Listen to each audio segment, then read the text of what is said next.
হঠাৎ বৃষ্টি সিনেমার মনোজ মিত্র আর নেই।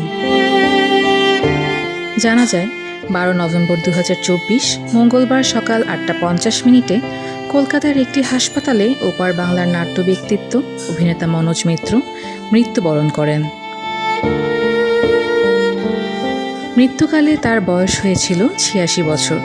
শুধু মঞ্চে নয়, চলচ্চিত্রেও খ্যাতি অর্জন করেছিলেন মনোজ।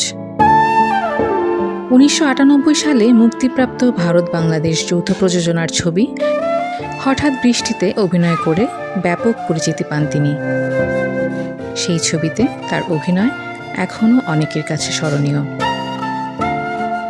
হাসপাতাল কর্তৃপক্ষ থেকে জানা যায়, প্রবীণ এই নাট্যকারের হৃদযন্ত্র ঠিকমতো কাজ করছে না। তাছাড়াও রক্তচাপ নিয়ন্ত্রণেও ছিল না মনোজের। সোডিয়াম পটাশিয়ামের ভারসাম্যহীনতাও দেখা দিয়েছিল।